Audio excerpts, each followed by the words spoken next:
Welcome to the chaos sector. Well, it seems Koberger basically had his education paid for by the university. Interesting. All he had to do was contribute in being a teacher assistant. Didn't know that the field he was in included that financial funding of his education. We hate making mistakes, but they usually lead to something else being revealed. Slight correction, but this only magnifies the irrational claims against him. Wouldn't he work even harder to make sure he complies and follow the, quote, norms of professional behavior, and have a decent relationship with other faculty? I'm thinking that would be no problem. Unless there was a problem, one that he couldn't overcome due to being pushed out. And that makes things even more spiteful from the students' and staff's perspective. Knowing that his education depended on his job as a teaching assistant, they conspired to get him kicked out. Remember, the allegations of Koberger harassing female students and following them to their cars was found to be not true, which based on that investigation, we can even suggest a lie. You have to understand, for him to be depicted in that manner, there had to be prior observations of Koberger and his mannerisms. Sure, we can say his quiet personality would appear, quote, creepy to younger students, but that's the problem. He's not in their age range, although he's a student there.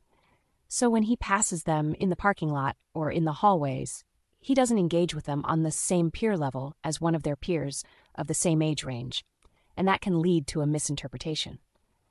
But I don't think that's what happened, because you don't continue to perceive the person that way unless you want to do that. You have to also keep in mind the element of being a, quote, smart mouth to other students. This could lead to such allegations out of spite. Remember, there was no evidence he did any of what was alleged. Someone tried to paint him as a sexual predator, basically, which obviously would be detrimental to his reputation, and if there was evidence of it, he would definitely be kicked out of the university.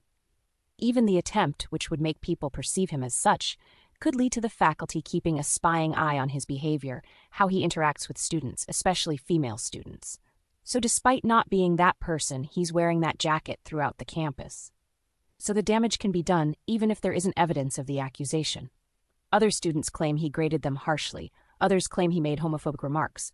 Based on the false accusations prior, we can even suggest he never done or said any of that. Mind you, he's already arrested, so he can't defend against what the free world is throwing out there. The typical setting of a scapegoat here.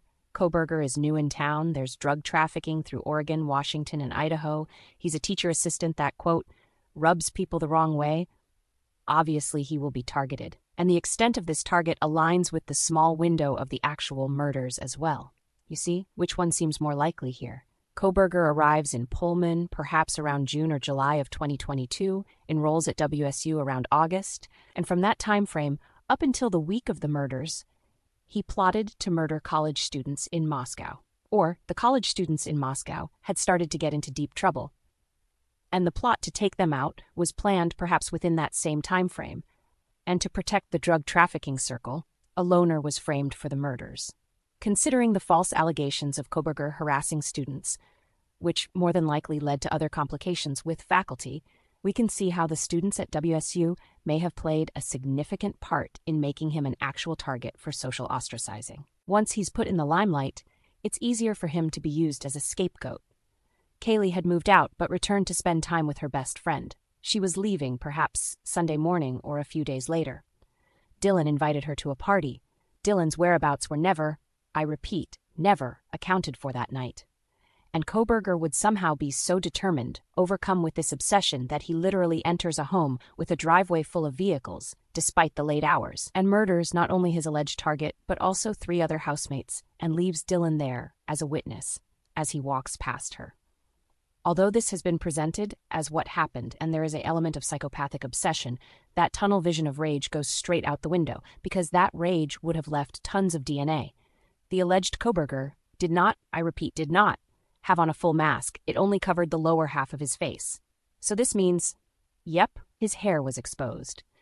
Koberger has a full head of hair, my friends, so hair strands would have been in that home as some of the victims put up a struggle. Also, the gloves would have the victim's DNA on it. Now, of course, he would take them off, but he would have to exit the home by opening the door. There was no report of the victim's DNA on anything. No nightstand, no door handle, no wall, nothing. If Xana had received her DoorDash, wouldn't she have opened the door with her hands? The point, there would be fingerprints all over the house and those areas where the crime occurred. What about fingerprints of the survivors or even the peers who came over later? They had to tamper with the bodies because one report claims Ethan was found in the hallway, while another report claims he was discovered in Xana's bed. In one report, the knife sheath was found next to Maddie's body. In another report, the knife sheath was found slightly under her body. Different locations of where one of the victims was discovered deceased. Different locations of where the knife sheath was discovered. The knife sheath, some may say it was generally speaking next to, slightly under, one can say they're pretty much the same. But the quote, ambiguous interpretation of where Ethan was discovered is clearly a sign that bodies were moved before the authorities got there. And they wouldn't be able to move the bodies neither. So Ethan's body moved means someone wanted it to appear Ethan was discovered with Xana in the bedroom, as opposed to in the hallway, which would indicate he put up a fight. Remember, Ethan was never depicted as putting up a fight, only Xana out of the two. If both were putting up a fight, then unless Kohberger is got damn Incredible Hulk, obviously this means there were multiple killers. Okay, we went over that already. 3 male DNA samples were discovered, 1 on a glove outside, and 2 inside the home. There is no fucking way that these samples were not identified. Yet, Bill Thompson thought they were irrelevant.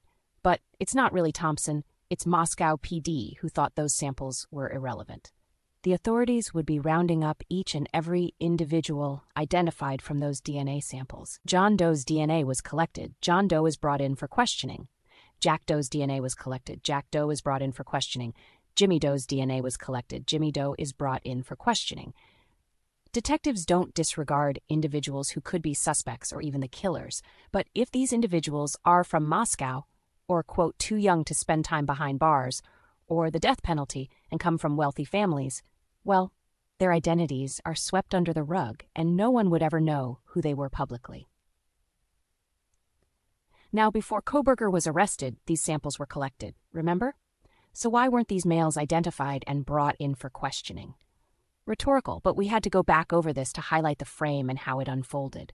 The evidence of him being targeted is more revealed in our eyes, because I don't think Kohberger would jeopardize his career, or better yet, his success, by getting into little spats with students. In that scenario, he would consult with the faculty and tell them he has difficult students in his class and is trying to make things work. Once again, the article stated that Kohberger spoke directly to the class, explaining why he gave them such grades for their coursework.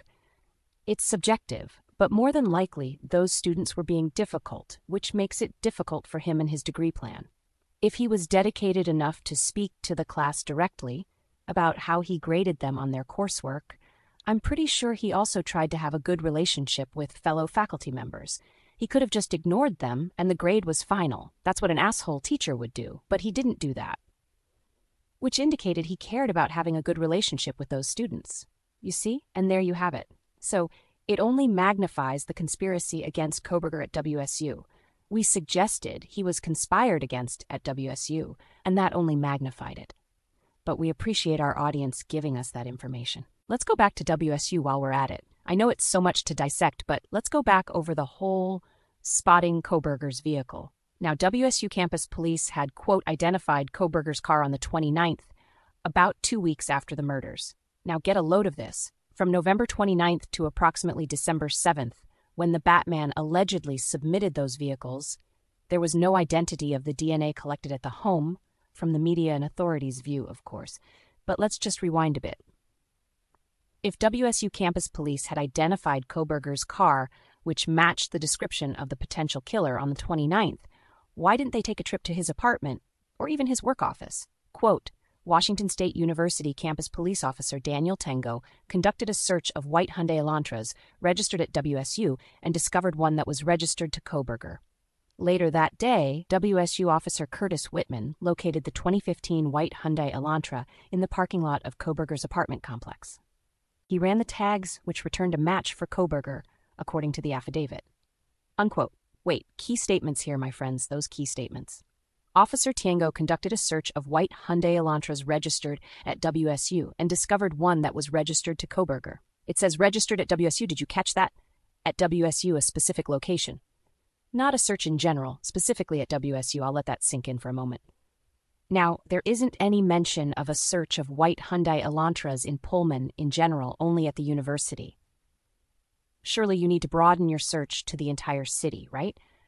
I don't recall Pullman PD being a part of this search effort. What were they doing during this time frame? Wasn't the Pullman Police Department also assisting in aiding Moscow PD in potentially finding the alleged killer throughout the city of Pullman?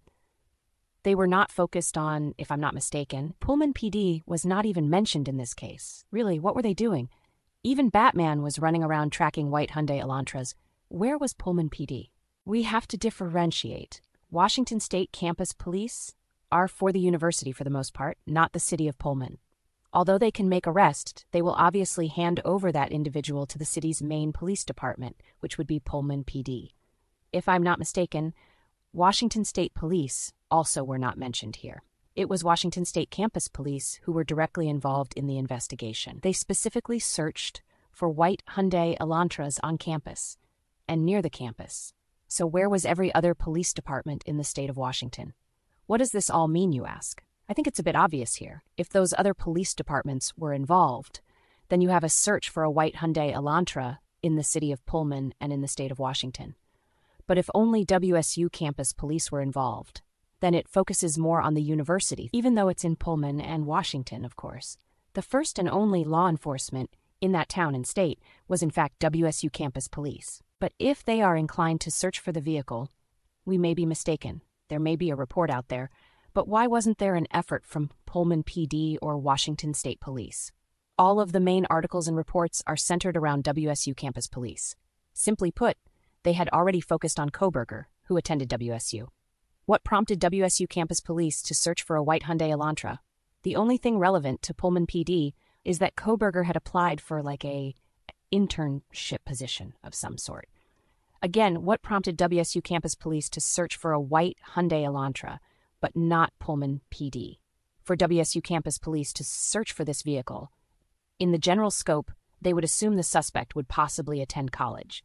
I mean, if they're the only law enforcement in town who actually searched for the vehicle, then what else can we conclude here? So they, quote, thought possibly that the suspect was someone who attended the university. Not saying it's impossible, but come on. There was no mention of other white Hyundai Elantras that they obtained license plates for. Again, if someone can direct us to an article or report, that proves Pullman PD or Washington State Police participated in the search for the vehicle. We'll correct that. But as of now, based on what has been focused on the most regarding law enforcement in Pullman, it is WSU campus police who did all of the so-called searching.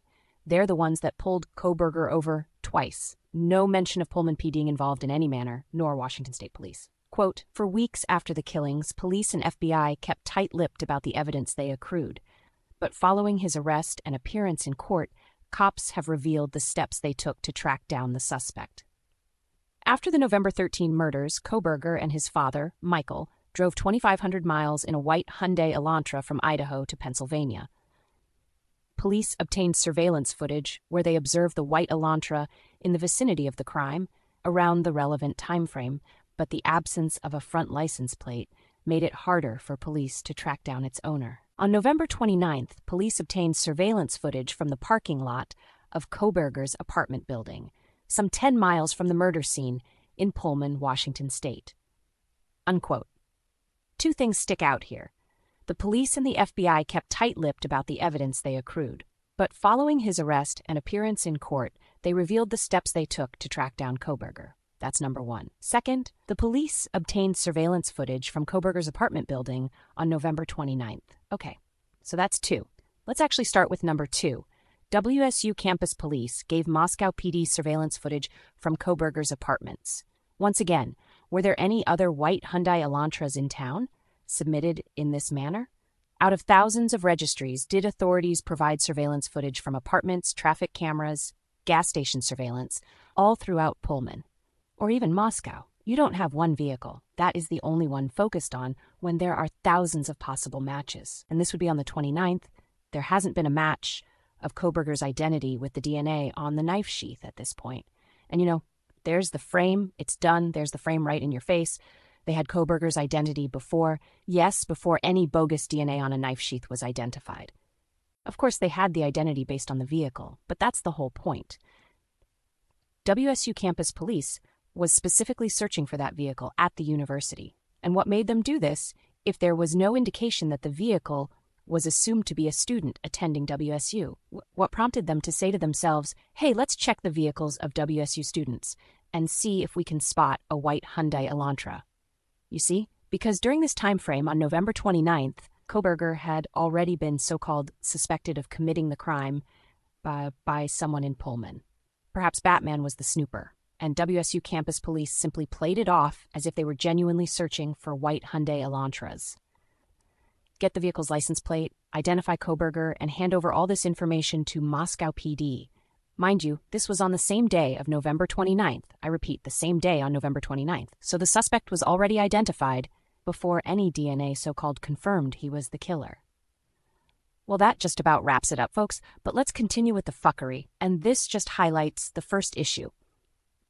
The secretive slithering around the FBI and Moscow PD were doing prior to the arrest.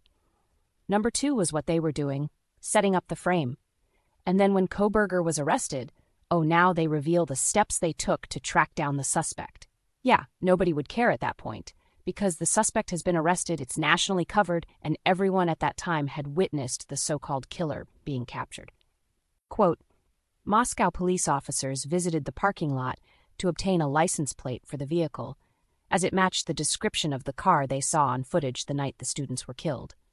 Police reviewed the driver license information and photograph, which shows that he has bushy eyebrows and is 6 feet tall. Kohberger's physical description is consistent with the description of the male Mortensen saw inside the King Road residence on November 13th, the affidavit says. Unquote. Now, which surveillance are they referring to? The gas station surveillance? Or the Linda Lane surveillance? Or how about the neighbor's camera footage? I'm going to go out on a long limb and say it's the Linda Lane surveillance. Now, of course, how would Kohberger's vehicle match the description of a vehicle that can't be identified? Anywho. Quote, then, following their initial suspicions, Kohberger was pulled over twice as he passed through Indiana on December 15th, once for speeding and the other for following a car ahead too closely. It is believed that he was actually pulled over at the request of an FBI surveillance team tailing him to see if he had any injuries on his hands after brutal slayings. Kohberger, 28, was arrested by Pennsylvania State Police at a home in Albrightsville, a small town in the heart of Poconos Mountains, anyway, unquote. It is not believed that he was pulled over at the request of FBI agents. It is a fact. Just put the timeline together and you'll know they were trailing him. November 29th. His identity was obtained by WSU campus police, then handed over to Moscow PD. They actually visited the parking lot and also obtained surveillance from the apartments of his vehicle. Now, where is that devastating surveillance from the apartments showing Kohberger pulling out of the parking lot and headed to go take care of the business? No report of Kohberger seen in surveillance physically leaving his apartments that night. Around the same time, they claim his cell phone was tracked heading out of Pullman and then going offline. Oh, really? You can track his movements through his cell phone. But Moscow PD had to have examined the same fucking surveillance they obtained from the apartments around 2 to 3 a.m. Sunday morning, right? Take notes. There was no report that Moscow PD had reviewed surveillance from Kohberger's apartments that night, because that vehicle was perhaps parked there at the same time frame the murders took place. And that would be the evidence that just destroys everything. But who has this evidence? Moscow PD and the prosecution. Oh, okay. More sealed so-called evidence. Maybe Ann Taylor should request a copy of that surveillance to prove that Kohberger was not physically there during the time of the murders, even if he had left his apartments. On a side note, some question if Ann Taylor is actually fighting for Kohberger, as she's an alumni of Idaho University. Well, it's possible she's betraying him, but I don't think that's the case. But we do leave that on the table, so we know the FBI was trailing Kohberger, but that's not the main issue here. It is what happened prior to them doing so.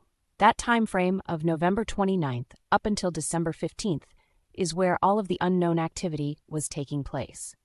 He was being monitored at WSU by faculty under the instructions of the FBI, and when he had left Pullman for Pennsylvania, they sent him a letter on the 19th to make it appear they were just making a decision about his job as a teacher assistant. But they were aligning all of this with the FBI tracking him.